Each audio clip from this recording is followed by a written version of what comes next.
Either behind here or over there, wherever.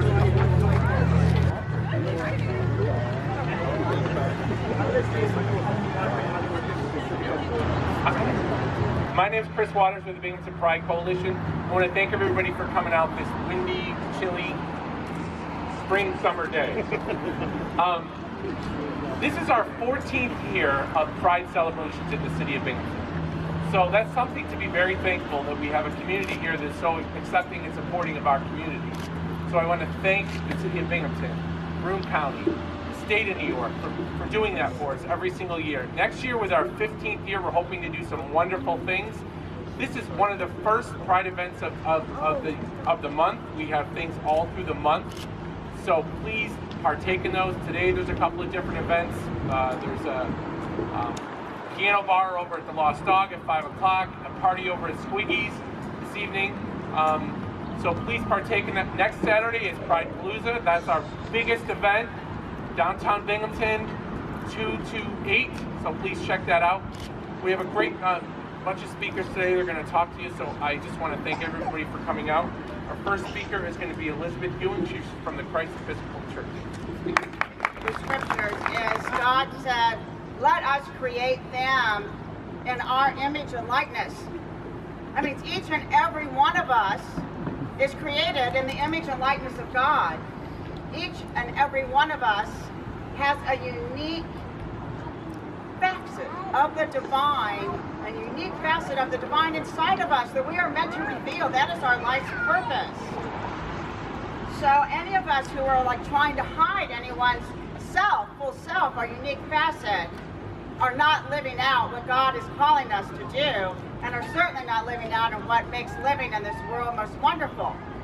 So I want to go to the next thing, because I've looked at it, is that this means, okay, we're going to get rid of hate, fear, destructiveness, but you know what? One of my priest colleagues said to me, I'm not homophobic. And I said to him, wow, you know, that's probably fine, but that's a really low bar. In fact, tolerance, a really low bar. I meant creating awareness, you're getting a little bit higher. Celebrating, all right, that is wonderful. But where we are headed is to every single person is revealing this aspect of the divine, so that we want to get to that point where we can just delight in one another. And much as I absolutely love celebrating this month, we want to get to the point where we don't need this month anymore. So a lot of people think the book of Revelation and the New Testament is a little weird. But I will tell you what its main point is that one day, all of us are going to live together, and we're going to live in the way that the prophet Jeremiah says, where we all know God. Guess what? At that point, you don't need priests, you don't need bishops, you don't need to go to your church or whatever your faith or place of worship is, because we all know it. So what I am looking forward to is that day when we all know and fully appreciate one another. And because I am a priest, and so I'm real in favor of marriages, I want to conclude with a little small story that has really guided my life. So I had, among many things, the privilege of marrying Michael and Mike. Mike was in our church choir, much beloved, and we were all really excited when they could get married in the state of Maryland. And I came back, and one of my favorite little girls in the congregation had sat with someone else, and that person said to me, you know, you did all this wedding stuff and saying it, and what she was waiting for was the kiss. And it wasn't going to be a real marriage till there was the kiss. And so I say what we are all really waiting for is the kiss, that acknowledgement of love and the transformative power of love. And to know how deeply each and every one of us is loved and belongs and is revealed. Is revealing the heart of God to one another. Thank you.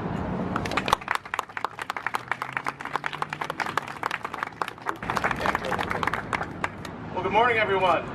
Hello, and and welcome to Binghamton City Hall.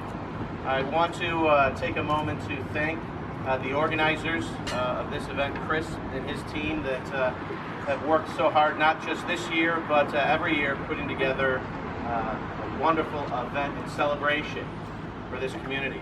I'd also like to recognize some of our elected officials who are here. The county executive is here, Jason Garnar. City council members Sophia Resinetti and Conrad Taylor are also here.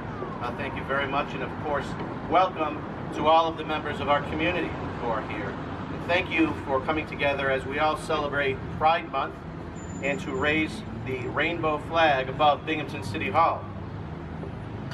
So I'm reminded by some words by our former president, Barack Obama, who repeatedly reiterated during his tenure in office the United States' commitment to ensuring equal rights for members of the lesbian, gay, bisexual, and transgender community, not just in the United States, but around the world. The premise being we are not truly equal until every person is afforded the same rights and opportunities, and that when one of us experiences discrimination, it affects all of us. And when she was Secretary of State, Hillary Clinton also poignantly said, gay rights are human rights. Defending and promoting the civil rights of all LGBT persons is at the core of the U.S. commitment to advance human rights globally. It is at the heart of our conscience, not only out of diplomacy, but out of value as people and as citizens of this great country of ours. Pride Month is a time to recognize courage, which comes in a lot of different forms. There is courage on the battlefield, but there is also courage in fighting for ideals. It applies to soldiers and young boys and girls struggling with their own identity who find strength to be true to who they are. Pride Month celebrates the progress we have made, but it's also about pride in who we are as a city and as a nation. Well, Binghamton has become a leader in advocating and fighting for the rights of the LGBTQ community, an effort that started long before today. As Chris said, we're celebrating the 14th year. It was started by members of this community, former elected officials, many of the people who are here today, because protecting equal rights for the LGBTQ community is simply the right thing to do. I am here because I believe in equality for everyone. And as mayor, I want to send a message that Binghamton is a city that advocates for acceptance and inclusion and is a community where everyone is welcome.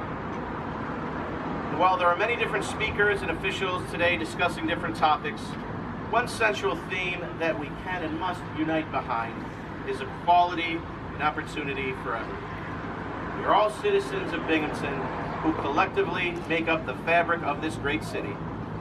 Our similarities create bonds with one another, our differences make us unique and special, and we all have a lot we can contribute to making this city the best it could be. I've chosen to highlight the words of some very popular, significant national Democratic leaders today because it's important to highlight this is not a partisan issue, or at least it shouldn't be. It's an issue of basic human rights, equality, and simply a matter of what is right and what is wrong. And I believe in and support the words of the sentiments of President Obama and former Secretary Clinton. And I am a true believer in this quote. That which unites us is far greater than what divides us. And we all need to think about the message our actions and words send to the next generation. No one is born with racism and discrimination in their heart. They are taught it. And if we want the cycle to be broken, then we must be the ones who break it through our words, our actions, and our laws.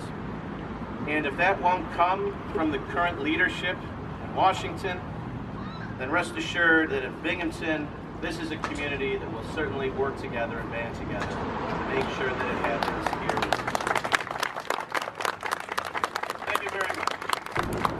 I know maybe in the past 5 or 6 years, some people may not have known this, but I want people to understand that over the past 18 months, there's an administration in Broome County that is a welcoming administration. I want you to understand that in Broome County, we are a welcoming community. We are a welcoming county for all people in Broome County, for every single one of the 200,000 people that live in Broome County. I think to myself, why do we still celebrate Pride Month? Some people might say, look at what's happened just over the past 5 or 10 years. Look at how far we've come. And so I think to myself, you know, I had my son here last year, and he's at a ball game today, right now. He's playing third base. But I brought him last year because I thought it was important for him to understand, have a little understanding of where we used to be, because he's grown up. It's great. It warms my heart that he's grown up in a community where he doesn't know discrimination like that. He doesn't understand that because of your sexuality or your identity, you couldn't get a job in many places, that you couldn't get a house in many places, that you couldn't go to school in certain places, you couldn't marry the person that you loved in this country. Some people were killed because of these beliefs that they had in our country. And so I think to myself, we need to, we still recognize this, we still have Pride Month because it's so important to remember where we were just a few years ago in the state and in this nation. So I think to myself, it's important that we raise this flag and it's important that we recognize this month, but it's also important that raising the flag is also a symbolic gesture. And I believe that elected officials, there's still issues out there in our state and in our home community, and that elected officials need to take action still. Now, I'll give you one example of what Broome County did last month. You know, we are in a terrible heroin epidemic here in the community. I think we've all worked together to make it a little better, but there's still a lot of work to go. And one of the things that we did is for the first time ever, we provided funding for grassroots organizations to fight this epidemic. And one of the organizations that we funded that I think is extremely important is the Identity Youth Center in downtown Binghamton. Everybody understands the Identity Youth Center and all the great things that they do. We realize that when you look at the heroin epidemic, when you look at the different populations, LGBTQ, they have an increased use of drugs, right? An increased addiction rates. And we feel that, you know what, we need to take action, we need to provide funding for the Identity Center, and we funded 2 peer advocates who are working on drug use and prevention and connecting people to treatment. And those are the types of things that we need to continue to do. And because this fight is not over by any stretch of the imagination, especially when you see things coming down from Washington, D.C. and all the stuff that's going on here. I'm really glad that I live in a community where both the city of Binghamton and Broome County are lockstep in their belief that equality rules all.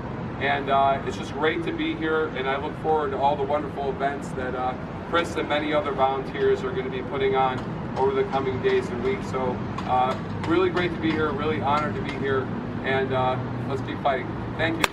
I'm just really messing with my hair today. Harvey Milk said, "Hope will never be silent." There is much to be concerned about today, and we cannot afford to be silent.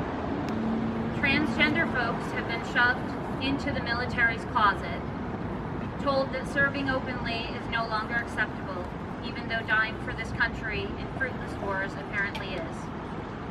As in the past, people who are transgender, including those who are genderqueer, non-binary, gender fluid, and agender, face discrimination in employment, housing, healthcare, and education. Violence against the transgender community, particularly toward trans women of color, continues to increase with the number of assaults and murders rising every year in the United States and abroad.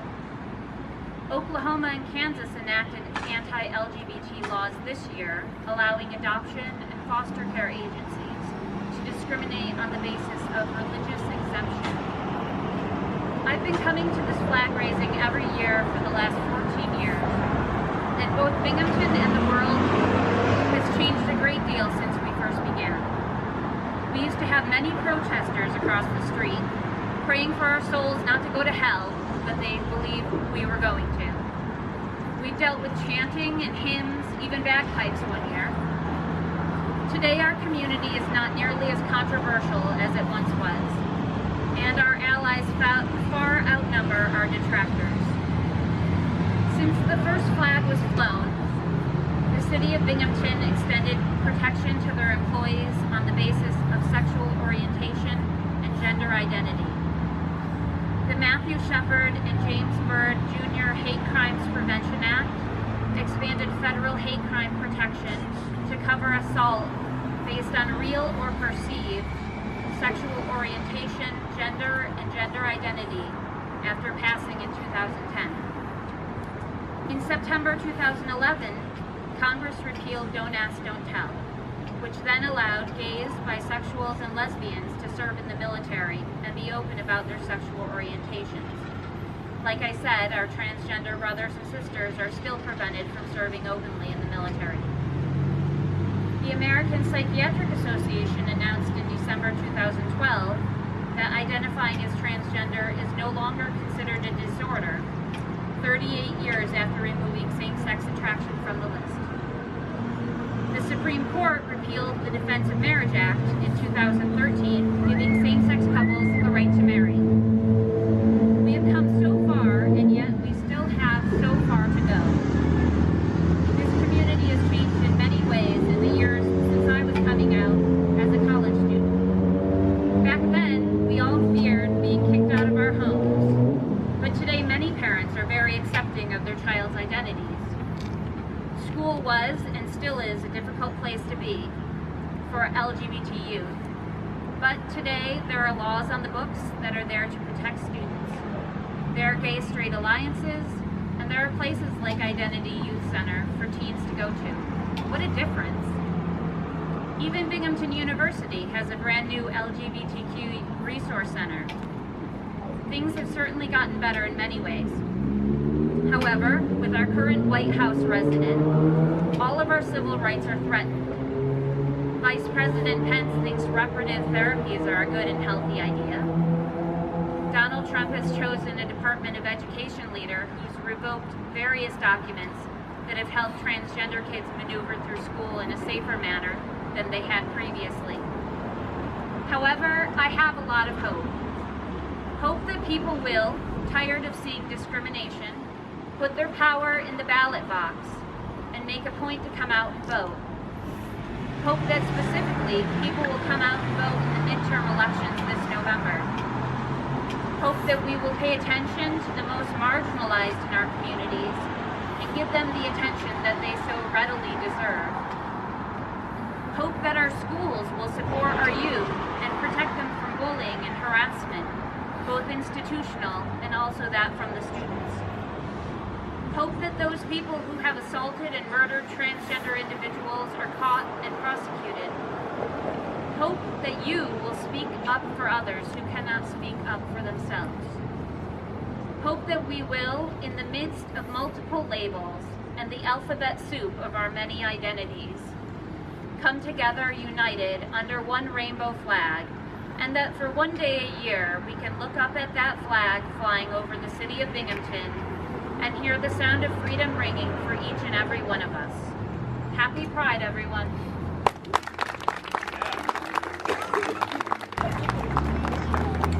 Come on up, kids. Come on up, kids. Come on, come on. Jared's a kid. Get up there and help him. You gotta supervise, right?